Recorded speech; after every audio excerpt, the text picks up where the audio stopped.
નમસ્તે મિત્રો, આંગણવાડી ભરતી 2025માં નવા મેરિટ લિસ્ટ જેમના સુધારેલા છે એ વેબસાઇટ પર જાહેર થઈ ગયા છે. હવે ટૂંક જ સમયમાં ડોક્યુમેન્ટ વેરિફિકેશન શરૂ થવાનું છે. તો ડોક્યુમેન્ટ વેરિફિકેશન માટે કયા કયા ડોક્યુમેન્ટ લઈ જવાના છે, કયા ડોક્યુમેન્ટ તૈયાર રાખવાના છે તમારે, અને જો કોઈ ડોક્યુમેન્ટ એક્સપાયર થઈ ગયું હોય તો એમાં આગળ શું કાર્યવાહી કરવાની છે, એ તમામ વાતોનું આ વિડીયોમાં આપણે વાત કરવાના છીએ. તો છેલ્લે સુધી જોતા રહેજો.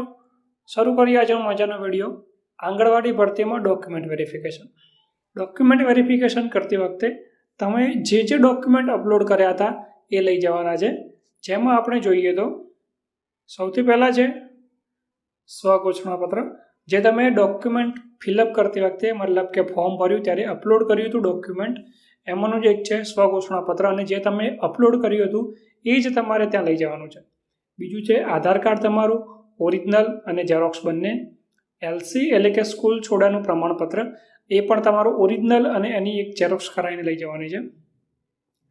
રહેઠાણ અંગેનું પ્રમાણપત્ર.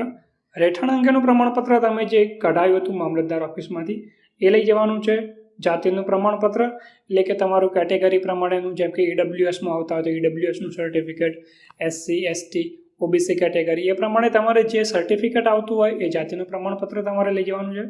પછી એક છે આવકનું પ્રમાણપત્ર, ઇન્કમ સર્ટિફિકેટ, તમે ઈડબ્લ્યુએસ સર્ટિફિકેટ, ઓબીસીનું creamy layer certificate, non creamy layer certificate, એ બધા આવકના સર્ટિફિકેટ ઉપરથી નીકળતા હોય છે. તો એના માટે તમારે આવકનું પ્રમાણપત્ર પણ તમારી સાથે લઈ જવાનું રહેશે. એના સિવાય છે ધોરણ 8ની માર્કશીટ, જો તમે તેડાગર માટે એપ્લાય કર્યું હોય તો એમાં જે માર્ક્સ છે, તમારા મેરિટ છે એ ધોરણ 8નું પણ ગણતરી થઈ છે, એટલી તમારી જોડે ધોરણ 8ની માર્કશીટ હોવી જરૂરી છે. ઉપરાંત વાત કરીએ તો ધોરણ 10ની માર્કશીટ, ધોરણ 12ની માર્કશીટ, ધોરણ 12ની બધી માર્કશીટ તમારે લઈ જવાની રહેશે. સ્નાતકની માર્કશીટ, સ્નાતકની અને અન્ય એના માટે કે એમાં બીએડ જેવા અન્ય વિષયોનો પણ સમાવેશ હતો. જો તમે બીએડના માર્ક્સ અપલોડ કર્યા હોય તો તમારે બીએડના બધા ડોક્યુમેન્ટ લઈ જવાના છે. જો તમે સ્નાતકનું એટલે કે ગ્રેજ્યુએશનના માર્ક્સ અપલોડ કર્યા હોય તો તમારે ગ્રેજ્યુએશનની બધી માર્કશીટ લઈ જવાની રહેશે. એના સિવાય અન્યમાં હતી અનુસ્નાતકની માર્કશીટ. જો તમે અનુસ્નાતક એટલે કે માસ્ટર્સ કરેલું હોય તો તમારે અનુસ્નાતકની પણ બધી માર્કશીટ સાથે લઈ જવાની રહેશે. આ ઉપરાંત આ તમામ ડોક્યુમેન્ટ છે એમની એક ઝેરોક્સ સાથે કરાવીને લઈ જવી. જ્યાં માર્ક્સ છે ત્યાં તમારે આપી દેવા થાય, તે વખતે દોડધામ ના થાય. હવે જોઈએ તો ડોક્યુમેન્ટ વેરિફિકેશન ક્યારે શરૂ થશે. તો ડોક્યુમેન્ટ વેરિફિકેશન આવતીકાલથી જ શરૂ થઈ જવાનું છે.